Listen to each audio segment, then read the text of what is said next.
क'क्राझार जिल्ला बतझर महकुमानि सिङाव थानाय काजिगाव SNB स्टेडियामाव दिनै आइजोफोरनि जोबथि सानाव जोलुर बादायनाया क'क्राझार साइ FC आरो पाटगाव Avalanche FCजों गेलेनाया जायो। बे जोलुर गेलेनायाव गाहाय आलासि महरै बाहागो लायो 1 नं बतझर बियामनि MCLA मुनमुन ब्रह्म बिथाङा लोगोसे बाहागो लाबावो आगुनि BTCनि EX MCLA जतीन्द्र नाथ ब्रह्म बिथांजों लोगोसे ओनसोलारि गोबां मेलेमजिबि बिथांमोनहा बाहागो लाफैयो। जोलुर जोबथा गेलेनाय सानसिम बतझर जोलुर क्लाबा खेला सामलायो। बिथां नेहाथारि त्रिबेन सांमाजों लोगोसे लेङाइ आफादगिरि अंकुर ब्रह्म आरो गोबां मावसोम सोद्रोमा बिथांमोनहा बाहागो लायो। बे गेलेनायाव गुबुन गुबुन हारि माहारिफोरनि मोसानाय हारिमु दिन्थिनायजों गासै 5,000सो हौवा हिन्जाव नायगिरिफोरा नायफैदों। मोन्नैबो हानजाया जोबोद मोजां गेलेदोंब्लाबो 4-0 गलाव देरहानाय मासिखौ मोननो हायो क'क्राझार साइ FCआ। लोगोसे साबसिन गेलेगिरि हिसाबै बान्था मोननो हायो माइदांस्रि बर'आ। बायद' बतझर जोलुर क्लाबनि बानजायनायावहाय सानथामनि हाबाफारि लानानै आइजोफोरनि जोलुर बादायलायनाया जोंनि जोबथि सान बा फाइनाल गेलेनाया दिनै जागासिनो दं। मा बुंगोन बे समाव? जोबोद मोजां उद्यक्ता बिथांमोनहा जे आखायाव लादों हिन्जावफोरनि थाखायबो मोनसे फुटबल बादायलायनाय जि प्रथमबार बतझराव उदजापन खालामदों हाबाफारि लादों बेयो जोबोद गोजोनथाव। जोंनि आइजो माहारिनि फुटबलखौ नायनो सारा बतझरनिफ्रायनो लैहोर मानसिफ्रा सुबुं अनजिमाफ्रा बाहाय एकत्रित जादों। बे खेलाया जाबाय थानांगौ प्रत्येक बोसोराव, एबारल' नङा प्रत्येक बोसोराव जाबाय थानांगौ। जोंनि हिन्जावफोरखौ कनफिडेन्ट बिल्ड खालामगोन। दा आङो मिजिंथियो बे बतझर फुटबल क्लाबा फैगौ दिनाव आरोबाव मुंदांखा फुटबल क्लाब जानो हागोन बेखौ आं मिजिंथियो। बायद' बतझरावबो जोलुर गेलेग्रा आइजोफोर ओंखारबाय, नाथाय बतझरावहाय मोनसे जोलुरनि टीम गैया। मा बुंगोन बे समावहाय? जानांगौ गैयामोन आनफर्चुनेट। जोंनि बतझरनिफ्राय एसे आगोल नेशनेल टीमाव गेलेहैनाय सासे आइजो ओंखारदों आजलि ब्रह्म। दा फैगौ दिनाव बे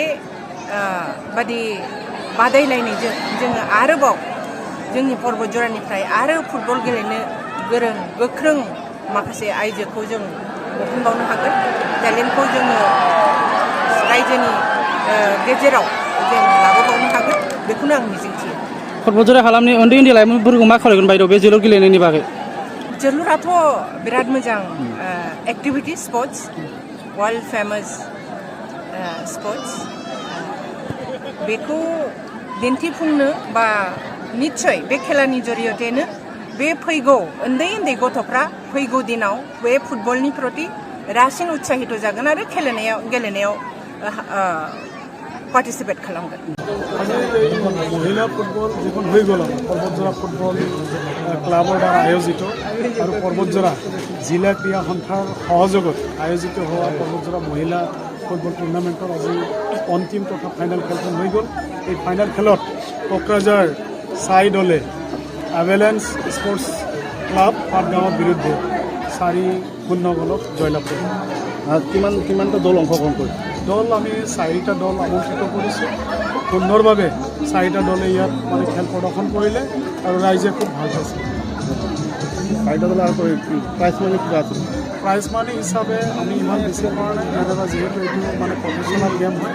গতিকে প্ৰাইজ মানি হিচাপে আমি বিজয়ী দলক 10,000 টকা লগতে ট্ৰফি আৰু পৰাজয়ী দলক 7,000 টকা তাৰ লগতে এখন ট্ৰফি। আপোনালোকৰ যিটো পদক্ষেপ এই পদক্ষেপ আমাৰ খেলুৱৈসকলক উৎসাহিত কৰিব নেকি? এই খেলৰ দ্বাৰাই আমি বতঝৰত যিমান ভিতৰৰ গাঁও আছে নিশ্চয় সকলোৱে জানে যে বতঝৰত খুব ভাল খেলুৱৈ আছে। এই ভাল খেলুৱৈবিলাকক আমি যাতে মঞ্চত আনি পেলাই অদূৰ ভৱিষ্যতত যাতে এজনী ভাল খেলুৱৈ যাতে আমি বনাব পাৰোঁ তাৰ সেই উদ্দেশ্যৰে আমি খেলখন পাতিছোঁ আৰু নিশ্চয় আমাৰ বতঝৰত আমি যিটো পদক্ষেপ লৈছোঁ সেইটো ছাকচেছ হ'ব। Thank you. डिजिटेल बोडो निउजनिफ्राय गासैखौबो खुलुमनाय आरो बरायनाय बावहरनाय जाबाय। मदद आरो हेफाजाबनि नोजोरजों नोंथांमोननि सेराव दं डिजिटेल बड' निउज वेब पर्टेल सुखु दुखुनि समाव खैदां खैफोदनि समाव नोंथांमोननि राव जानानै ओंखारबोगोन डिजिटेल बड' निउज खौरां दैथाय हरनो आरो जोंजों थोंजोङै फोनांजाबनो थाखाय जानबुं दं 6901559919 उदां आरो सैथो खौरां फोसावनायनि थांखिजों नोंथांमोननि सेराव दं डिजिटेल बड' निउज।